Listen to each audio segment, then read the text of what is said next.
Okay, so good morning. Good morning. We are on Daf Lamed Chet of Masechet Nazir. And yesterday we ended with Charlie asking an interesting question, or maybe it was during the course of our learning yesterday.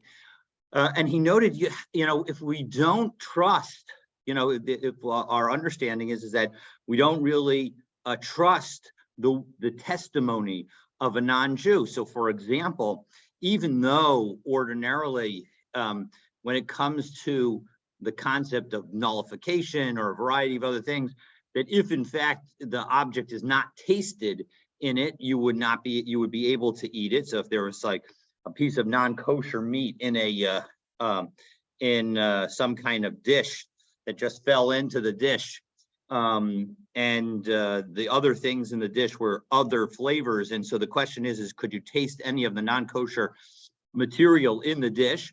That if somebody were to tell you that in fact you would not be able to taste it, well, then it would be nullified because we focus on the taste. Now, in the end, in practicalities, we focus on whether or not there are 60 times the size of the object that fell in.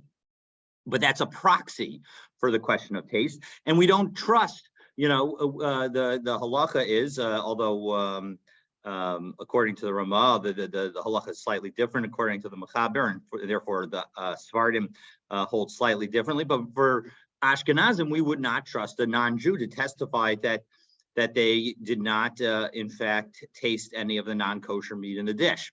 And so, similarly, why would we be allowed when we go shopping and we buy a pot from a non-Jewish store? Why is that allowed? Meaning, shouldn't we have to clean and kosher the pot to make sure that that the pot is okay? And the question in some ways is even stronger in that today some new pots, they put a sheen on them to look really fancy and new, like a coating on them, and that coating can even involve non-kosher materials, fats from non-kosher animals, or at least animals that were not slaughtered properly. So exactly. So that's that is the issue. That is further heightens the issue. But in practicality, we don't actually worry about it. First of all, in general, so with respect to the sheen, even if they do put it on with a rubbing factor that actually raises the temperature, there are those who say, note that it's more like, it's not quite like a kli rishon, maybe it's more like a kli sheni, and therefore it does not get the status of going through the entire material, so it's only on the outside, so it would not apply. Ordinarily, if you have something hot that is cooking, even whether it's on the outside or the inside, it actually is viewed as going straight through the metal. So that's issue number one, and that maybe it's not hot enough. And the second is that it is even the non-kosher element in that goo that they put on it would not be is probably not a material element in it, and so as a result, it might be nullified in it. It probably doesn't have, it is specifically designed to not have any taste, and so for a variety of reasons, it certainly would not add to the taste. Yes, it certainly would not add to the taste, and of course, it's not Eino Ben Yomo, and so you combine all these different ideas, and that enables us to say that you don't need to worry about that sheen. So that's point number one about the sheen. But now back to the question that Charlie asked.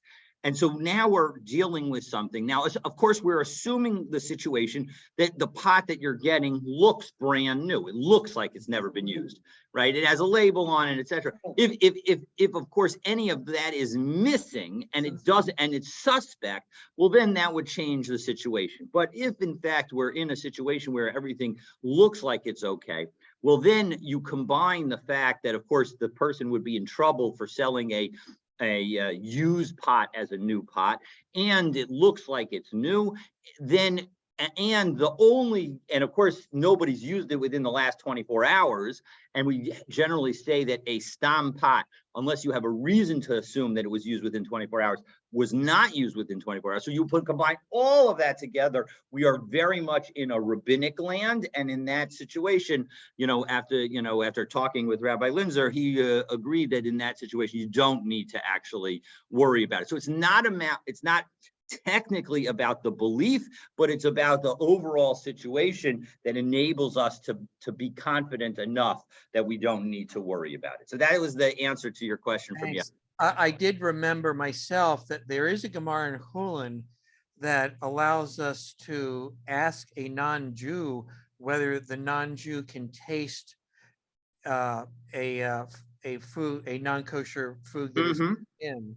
And I don't know whether we rely on that today, but I've never heard. So that's the machlokus between the Mechaber and the Ramah that I mentioned at the beginning. That the Mechaber allows us, but it has to be testimony lefi tumo, that in an innocent fashion, meaning the non-Jew has to not realize the ramifications of his response. If he knows and understands the ramifications of his response, then we can't trust it. Then everybody agrees we can't trust it. But according to the Mechaber, we can rely on it, on that tasting. But according to the Ramah, we do not. We no longer rely on that. We focus only on the question of whether there's 60 to 1. So that's just that serves him right for background. Learning only the Gemara and not the poskim. Correct. That's exactly right. If you just read the Gemara, you certainly would think that it would be okay to ask a non-Jew. Again, even the Gemara makes clear the non-Jew has to not fully understand the ramifications of what he's being asked about. If he does, then that's going to be a problem, because we want to make sure that he does not understand, so that he's giving a frank and honest view that is unbiased by any particular biases that he may have. Okay, so that was our background from yesterday, and now we are literally on the last. No, 1 second. We're actually a few lines up. We're in the last of the narrow lines, but I'm going to share my screen again and go over the different concepts that we touched on yesterday, because again, first of all, these are very important concepts from a Talmudic perspective. These are the core concepts for understanding kashrut when it comes to mixtures, which is a core element of the rabbinic education process. So, all right, let's go through them. The first concept is heter mitztaref le'isser. This concept says that if you have a combination of non-kosher thing and kosher thing together, and you're eating them all at once, well, then it will all of it gets measured to see whether or not you had an olive substance of the non-kosher item. So even the kosher item gets counted. And we said for Rabbi Akiva, this was learned from the word mishrat, infused, in connection with Nazir. And why don't we learn this concept for all non-kosher things? Because we also have this concept in connection with the sin offering. And so since we have it in two places in the Torah, if we have it in two places, we don't learn for everywhere. So that's according to Rabbi Akiva. The rabbis say that the concept of heter mitztaref le'isser only is from the situation of the sin offering. And as a result, because we say we don't learn from Kudshim to other areas of kashrut, so as a result, the rabbis say, no, heter mitztaref le'isser only exists to the extent it exists when in connection with the sin offering. It would not exist with respect to other things. That was concept number one. Concept number two is tam ke'ikar, is the taste is what matters. And so as a result, even if there's to our eyes perspective, no wine in an item, but yet it has the flavor of wine that came from wine or grapes. So for example, you have a water that you soaked grapes in, and now that water has a grape flavor. That water, even though you see no grape substance in it, is going to be tam ke'ikar, is going to be prohibited for the Nazir. And Rabbi Akiva learns this from the requirement to kosher utensils from a non-Jew, which of course brought us to the question that Charlie asked that we were spending some of our introduction on. And the rabbis learn this from Mishrat, infused in connection with Nazir. And both Rabbi Akiva and the rabbis consider this to be something that applies broadly. It applies to all different kinds of prohibitions. We apply tam ke'ikr in general. And then finally, the concept of kazayat b'kedei achila pras. This was a time component as opposed to a content component, although it has a content component as well, because if something is less dense with non-kosher item, as long as, of course, we're assuming the non-kosher taste does not flow through it, but if it is less dense than that, then you are not considered to have consumed an olive size of the item. If it takes more than that amount of time, somewhere in the neighborhood of 2 to 9 minutes, to eat that the amount that would cause you to have a kazayat. And the Rush noted yesterday, we didn't quote it inside, but the Rush noted yesterday that this concept, kazayat b'kedei achila pras, is a measurement concept. And as a measurement, we have the principle that all measurements are halacha l'moshe misinai. And so as a result, that's the same as true. So now that we've done the three concepts, heter mitzaref l'isur, tam ke'ikr, and kazayas b'kedei achilas pras, let's remind ourselves that the concept is that right now Rabbi Akiva says that heter mitzaref l'isur in connection with Nazir, that you can combine non-grape product with grape product to get yourself to a kazayat. Now, given that we said that, the Gemara is going to ask a question, and this is a question that we left with yesterday. Why is it that we need to say that the different grape products add together to create the volume of an olive, when of course they're going to add together, because you can even add something that's totally kosher and it'll add together. So Amr Lay, this is the last of the narrow lines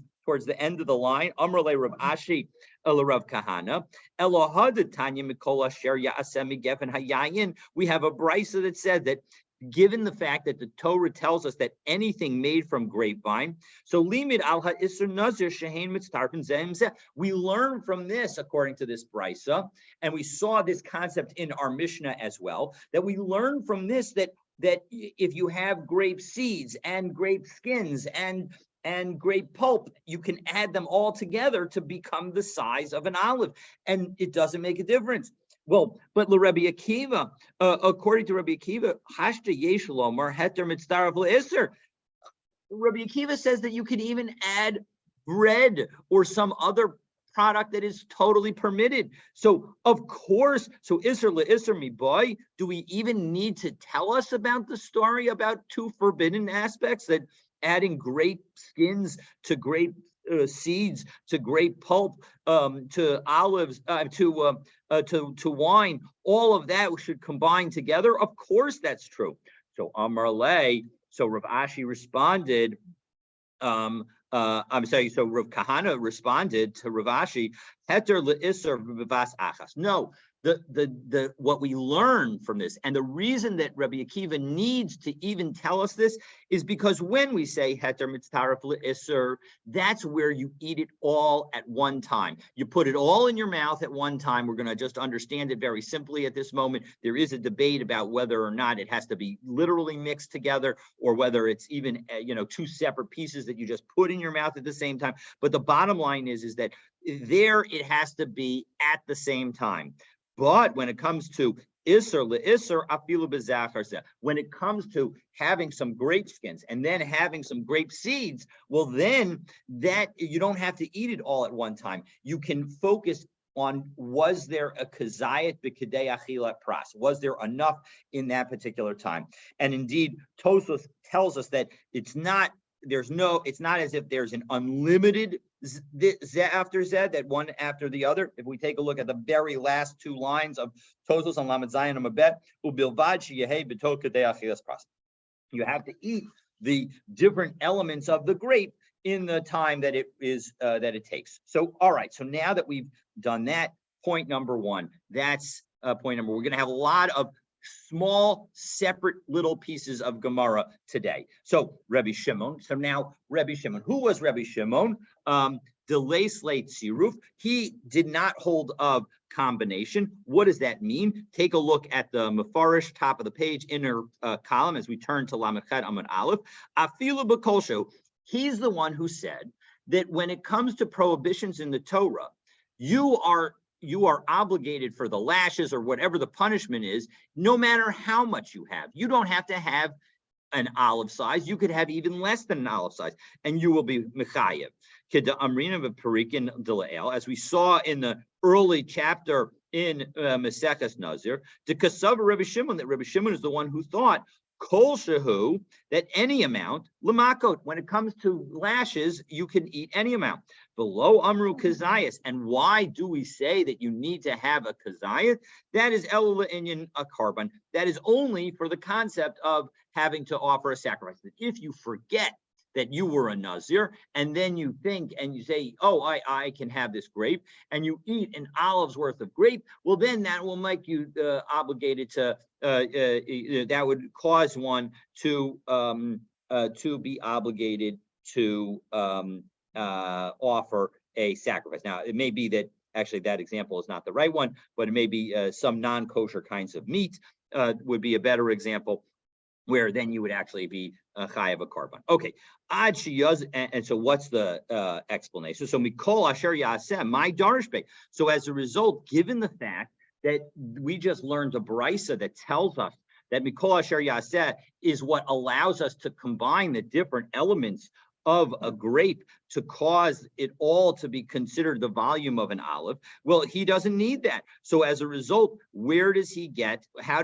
does he come to the what does he do with those words? So Amar Lach, Rabbi Shimon would tell you, Hahumi boile leolam eno nazir ad sheyazir mikulan. That if you remember way back when, we had the following dispute that you have the rabbi said that if you say you're a nazir from grapes but not from wine, so then it's tough luck. You're a Nazir. You become a Nazir because you became a Nazir even from one element. But Rabbi Shimon said, no, you have to become a Nazir from everything. You have to, if you're going to say that you're a Nazir from wine, that is not enough. You need to say that you're a Nazir from wine and all grape products. You have to include all of the prohibitions. And as we say, if we take a look at the second Rashi, third line down, ad sheyazir mikulan, until you make yourself a nazir from all of them. Kigon de amar hareini nazir stam. If you just say that you're a nazir stam, if you're a regular nazir for 30 days, uparshinan l'el, and we explained earlier, this is all the way back. This is good chazara of some of the concepts that we learned all the way at the beginning of Masechtas Megillah, so over a month ago now. Demashma min hatuma umin hitkalachat umin hayayin, meaning that you had to cover all three of the different prohibitions. You need to cover that you're not going to become tameh. You need to cover that you're not going to cut your hair. You need to cover that you're not going to have any grape products. But when it came to the rabbis, if you even were to just say that you're going to be a nazir with respect to cutting your hair, but not with respect to grapes or becoming tameh, tough luck, you have become a nazir for all of it. So, all right, so that is that piece. So again, lots of nice short pieces. And so, if you have any questions, don't hesitate to speak up, but we'll move on to the next piece. So the next piece, again, Amar Rabbi. So now the next piece is we began the discussion of all these topics of mixtures with Rabbi Abahu citing Rabbi Yochanan that heter mitzdaref le'isser only applies to Nazir. And now we're going to have Rabbi Abahu cite a similar statement in the name of Rabbi Lazar, with the Gemara then explaining the difference between these two statements. So again, we earlier had Amar Rabbi Abahu, Amar Rabbi Yochanan. Now we're going to have Amar Rabbi Abahu, Amar Rabbi Lazar. Kol revius shebetorah ein heter mitzdaref le'isser chutz mi revius shebenazir. Shaharei Amra Torah Mishrat. That again, so same basic concept. The framework is the same, slightly worded differently. That here, Rebbe Lazar is saying that when it comes to the revius measurement in the Torah, we do not say heter mitzdaref le'isser, except when it comes to the revius of Nazir, and that's because the Torah specifically references the word infused. So my Ika ben Rabbi Yochanan le Rabbi Elazar. So the Gemara wants to know what's the difference between the two. And so Ika ben Ayu, the difference between them is pretty clear, because when we spoke about Heter Mitzdaref Isser earlier, we were not specifically referring to any kind of material. The Rabbi Yochanan Marbe Afilu Ochlin. Rabbi Yochanan would include even solid foods. Rabbi Elazar Mashkin in Midiachrina low. But when it comes to Rabbi Elazar, he would only limit his Heter Mitzdaref Isser concept to liquids and not to solids. And of course, there's a logic to that, because when you have two liquids that mix together, so then it's really one, it's almost like it's one thing. So of course, you are going to say, we'll say Heter Mitzdaref Isser. Okay, so that is concept. That is concept number 3 for our day. So now that we mentioned Rabbi Elazar and the measurement of Revi'it, the Gemara is now going to mention another statement of Rabbi Elazar that references all in quotes, I guess, all the different concepts, all the different times that we have this concept of Revi'it, all the different things that a Revi'it is relevant for. Again, a Revi'it is a measurement. It's like something between 3.3 and 5.5 ounces, some amount in that range. And so generally we say about 4 ounces. And so what are the different things where that measurement is critical? So Amar Rabbi Elazar, Esa Revios Haim. There are 10 situations where we have a revius that is relevant. The Nakit Rav Kahana Biyadeh, and Rav Kahana took them into his hands, meaning he said a way that we could remember them, because Chamesh Sumkasa, 5 of them are red, Chamesh Chivurta, and 5 of them are white. Chamesh Sumkata, the 5 that are red, we could use the following sentence as a mnemonic to remind us of them. Nazir ve'osa Pesach shahoru b'mikdash umetu. That a Nazir and the one who brought a Pesach offering, that taught in the Mikdash, that taught something in the Beit HaMikdash, umetu, and then he died. So, well, what in the world does that mean? Of course, that is a nonsensical sentence, but almost every word in that sentence is going to be help us, remind us of the 5 different items. So the first item is Nazir. That's the first word in that sentence. Nazir revius yayin lenazir. So the word Nazir reminds us that what's the measurement of wine that a Nazir needs to drink? It's a revius. And so that's item number 1, where a revius makes a difference. If he drinks that amount of wine, so then he's violated his prohibition. Osa Pesach, what's the point of the person who made the Pesach offering? The Amar of Yehuda Amar Shmuel, Arba Kosos halal tzarach chiyahe vehen kedei revius. When it comes to the Arba Kosos, the 4 cups of wine, which is probably the most famous situation where we say that you need to have a revius of wine in each of the cups. So that's the situation. Those are the 4 cups. So that's, again, a revius. Shahoru, what is the reference to ruling? Shasa revius yayin al yore. There's a prohibition of making certain kinds of rulings halakhic rulings, if you've drunk a revius of wine, because we're worried that you may become drunk, intoxicated, and so as a result, that's going to be a problem if you drunk more than a revius. B'mikdash, what's the reference to the Beit Hamikdash? So again, shasa revius yayin v'nichnas l'mikdash chayav misa. If you drink more, if a Kohen drinks more than a revius of wine and goes into the Beit HaMikdash and then does the service in the Beit HaMikdash, he will be chayav misa for bidei shemayim if he were to have drunk more than a revius of wine. Umesu, and what's the story with death?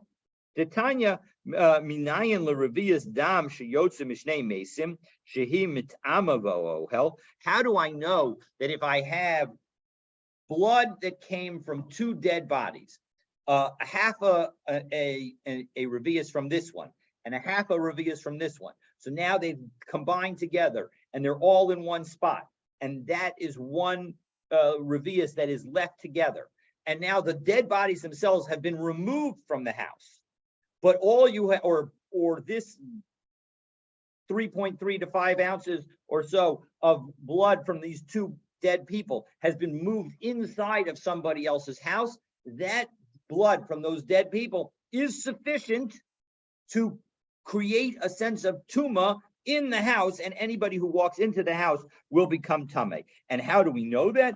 Shenemar, the al kol nafshot mace lo yavo. The person cannot come and approach any dead person. And this is the point is that the concept of kol nafshot, meaning that it's multiple people. So that's how we learn it. So we've gotten 5 different situations. They all involve wine, or the last one involves blood. So they are considered red. Now, what about the 5 whites?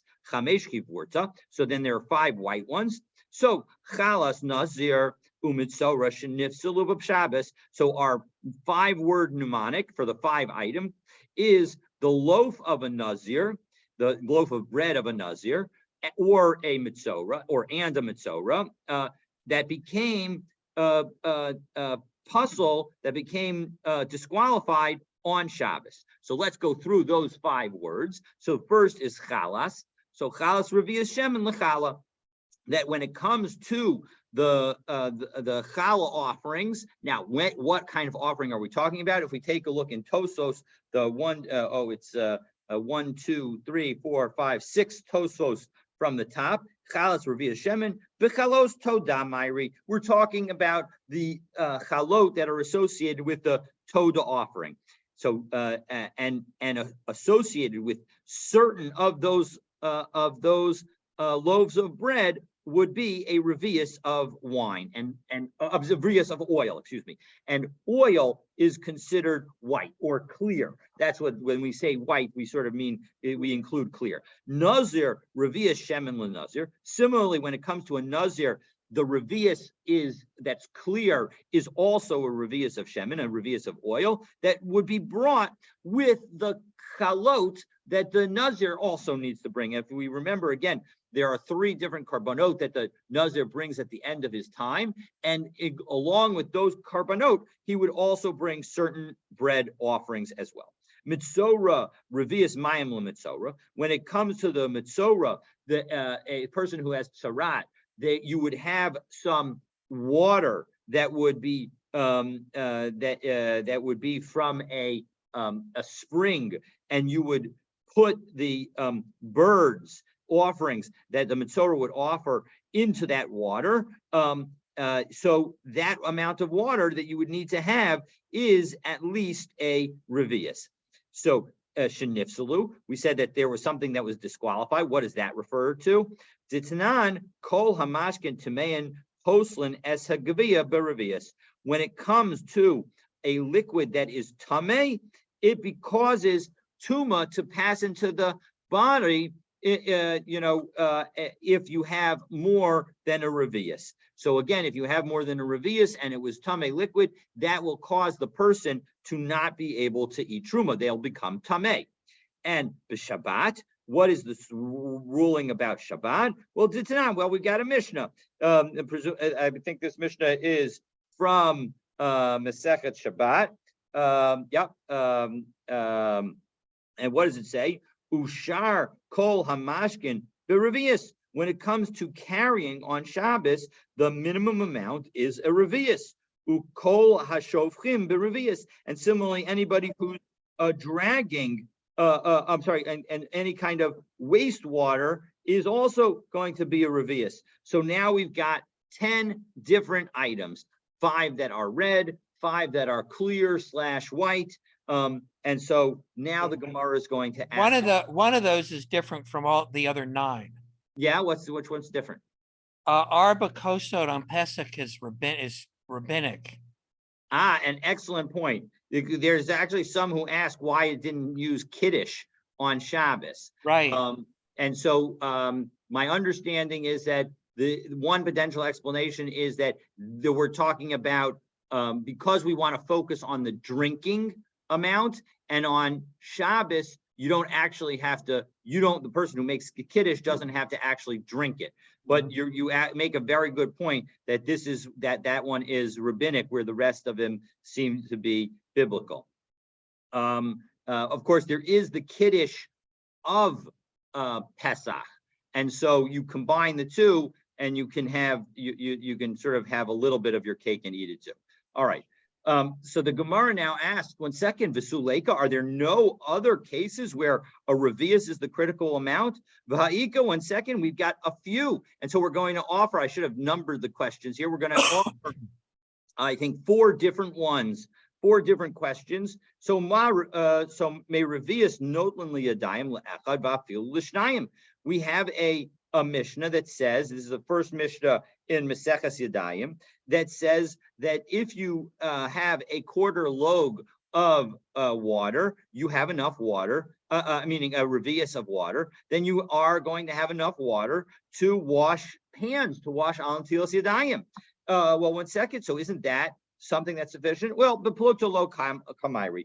There is a machaloket in that situation, and so as a result, in that, according to Rabbi Yossi, according to the first opinion, the second person is able to wash even with less than a load, and Rabbi Yossi says no, he can't. So the bottom line is because we have a machlokas associated with that situation, we are not going to list that particular item. Well, 1 second, v'ha'ika, we've got another Mishnah. Hayamevi paile shel cheres. If you have an earthenware vessel, v'nosin l'socha chatzi log mayim min hakior, and you put in a half a log, so that's a double a revius. Rabbi Yehuda Omer revius. Rabbi Yehuda says no, all you need is a revius. So why shouldn't that? And this is talking about the amount of water that the sota would need to drink in the sota situation. So, but again, lo kamairi, we don't want to talk about disputes. Well, 1 second, v'ha'ika kama mayim notin latocha kol shehu. Rabbi Zakkai Omer revius. Well, when it comes to the adding water to urine that will cause the urine to be nullified. So again, we have the opinion of Rabbi Zakkai, who says that a revius is what's required. So again, b'pluta lo kamairi, we don't want to talk about disputes. So as a result, that's why we didn't do it. Va'ika mikvah. Well, 1 second. What about the story of the mikvah, where when it comes to a mikvah, even though for a mikvah for a person you need 40 saw, when it comes to koshering a vessel that you get from a non-Jew or that became tameh, you only need a revius. So bar mehahi, let's exclude that one. Divatluhu rabbanan, because the rabbis nullified it. Because the rabbis basically said that they didn't want to have different rules for kalim and for people, and so as a result, they basically said that you're going to need 40 saw for everybody, and so as a result, that's not going to be sufficient. Okay, so that is topic number 4 for today. Now we go on to topic number 5, and now we need to remind ourselves of a machlokas that we had in our Mishnah. The machlokas in our Mishnah was that the early Mishnah, the Mishnah Rishona, it said that you needed a revi'at of wine to violate the Nazir prohibition, and Rabbi Akiva said an olive's volume. And so we're now going to explain this machlokas. So first we're going to quote, as we turn to Lamed Chet Amabet, quote the Mishnah, this was what Rabbi Akiva said, that you need to have an olive's volume. And so what is the source? So Tanakama lo medami lahon l'chol isuri nazir sh'lashasiya, that the Tanakama differentiates between the prohibition of drinking for a nazir and the prohibitions of eating for a nazir. And so as a result, when it comes to drinking, so then it's going to be a revius. But when it comes to eating, so then it'll be an olive's volume. And so Rabbi Akiva, and when it comes to Rabbi Akiva, kevan diksiv va'anavim lachem viveshim lo yochel, because it says and connecting, and let's read the entire pasuk. The entire pasuk says, Miyayin v'shechar yazir, chometz yayin v'chometz shechar lo yishteh. Again, you shouldn't drink all these grape products. V'chol mishras anavim lo yishteh. You can't drink something that was infused with grapes. V'anavim, and then the key is that when it comes to the end of the pasuk, it says v'anavim lachem viveshim. When it comes to actual wet or dry grapes, lo yochel, you can't eat them. So 1 second. So here we had a connection between the first part of the pasuk, which refers to drinking, and the second part of the pasuk, which refers to eating. And so, as a result, ma achila kazayas, af kol isurin kazayas. So, just as the amount that you have to eat is considered an olive, and so too, all the prohibitions, even the drinking prohibition, will also be an olive. So that is the source for Rabbi Akiva. Whereas the Tanna Kama says, presumably, that we don't learn out anything from vavs. Okay, so now that we've got that, so again, we now continue on. So now the next part of the Mishnah referenced separate liability for wine, grapes, grape seeds, and grape skins. And now the Gemara is going to explain the source. So v'chayav ala yayin bifnei atzmo, right? So we had that each element is chayav on its own. Tanu rabbanan v'anavim lachem. When it comes to wet grapes, vivayishim, or dry grapes, lo yochel, you shall not eat them. L'chayav al zeh bifnei atzmo ve'al zeh bifnei atzmo. That causes one to be obligated, whether you eat one or the other, whether you eat the fresh grapes or the dried grapes. And similarly, you can apply this concept to all prohibitions in the Torah. And Tosfos makes clear, if we take a look just at the wording of Tosfos, it's the 5th of the widest lines in Tosfos. Hachar Garsinan, the Hey Gimel, the Haki Garsinan. This is how we should read our Gemara. Haki Garsinan b'Gemara. Umikan atadan lekol isure nazir. So it's not all Isurim Shabbatorah, but Isurim Nazir. This is that all Isurim Nazir are going to have that any element in and of itself will be sufficient. So Makan, so now back into the Gemara, Makan Shumin Echad Behain Shnei Shemot. You have one item, but it has two different names, meaning you have a grape and a raisin. So V'chayev al zeh b'fnei atzmo v'al zeh b'fnei atzmo, and each one you're chayev on its own. Any situation where you have one item, but it's got multiple names for different kinds of situation, so too, you'll be chayav on each one. So this shows how you're chayav not only on freshly squeezed wine, new wine, and grapes, because those are basically the same thing. It's not really different. So as a result, those two, each of them will in and of itself be cause one to be obligated. So that is the next piece. So now that we've got that, we're going to focus on how many lashes might one be subject to. So Amar Abaye, Achal Chartzon Loka Shtayim, if you eat the grape seeds, you're going to be chayiv twice, once, and Tosfos explains. Take a look in Tosfos Chartzon. It's now 1, 2, 3, 4, 5, 6, 7, 8 lines down in the widest of the lines. Chartzon Lokeach Shtayim, Mishum Chartzon. First, you're chayiv because it says Chartzon Lo Yachel, right? You should not eat the grape seeds. Umishum Mikol Asher Yaseh Migefen Hayayin.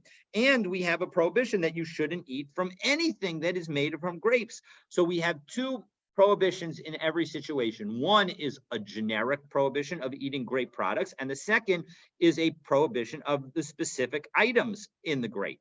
So as a result, Abaye says that you're going to be obligated for twice.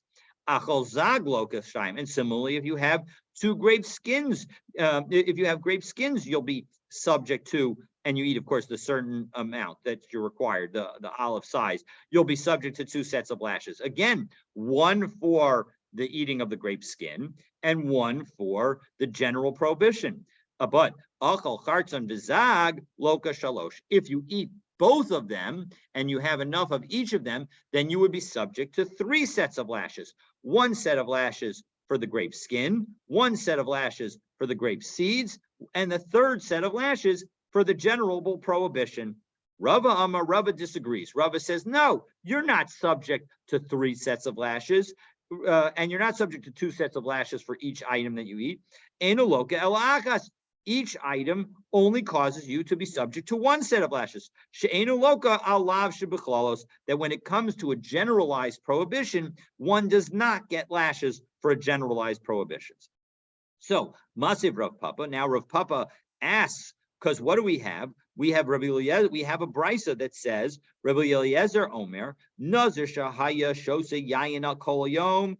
A Nazir was drinking wine all day. Einu chayav ela achas. He's only subject to 1 set of lashes because he only presumably got warned once. But Amrulo al tishta. If he got warned multiple times, who shows, and he continues to drink, chayav al kol achas ve'achas. He'll be subject to a separate set of lashes for every time he gets warned.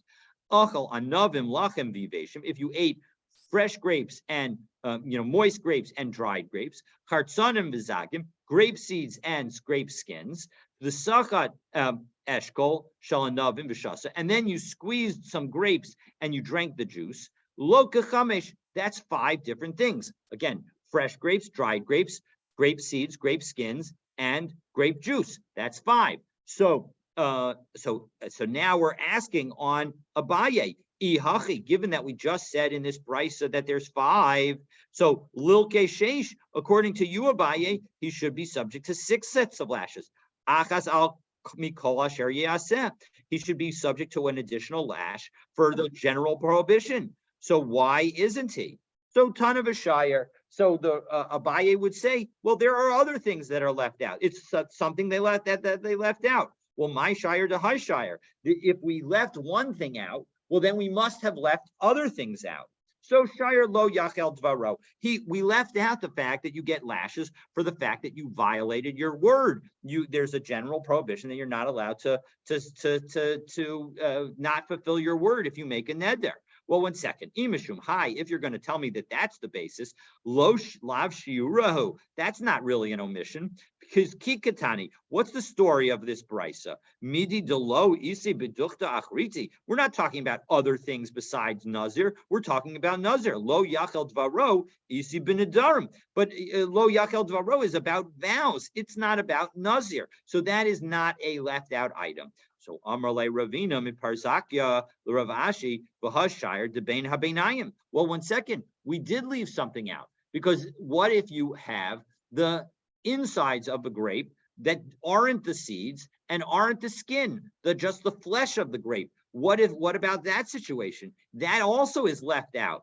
And so as a result, therefore, we now have 2 different things that are left out for Abaye. Well, now that we have 2 different things that are left out for Abaye, we have a problem, because for Rava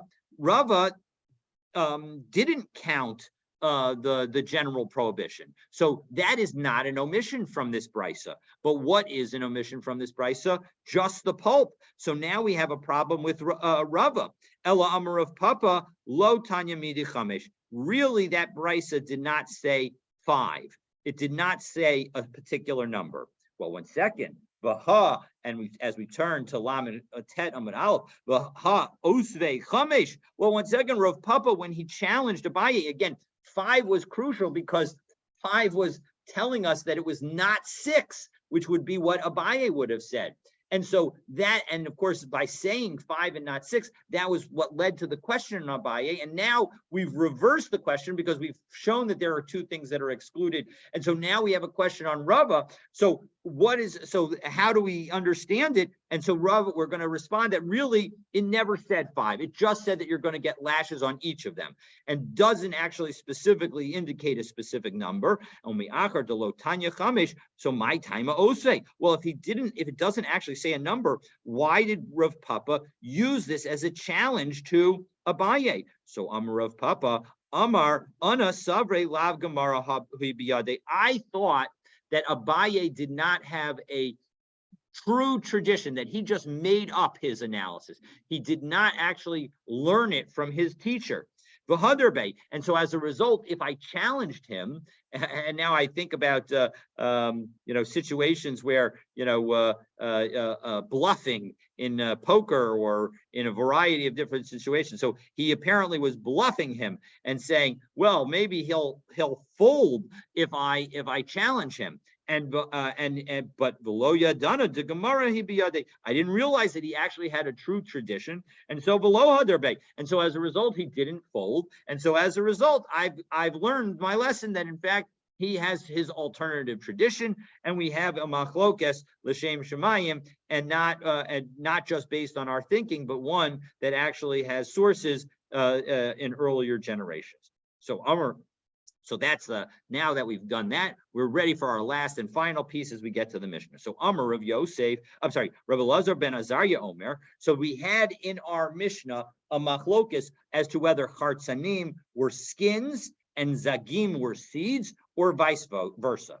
That chartzanim are seeds and zagim are skins. And now it's going to quote Rav Yosef to support one of these positions. Rav Yosef, Amar Rav Yosef, Kiman mitargamin on, how do we translate this into Aramaic, into the Targum?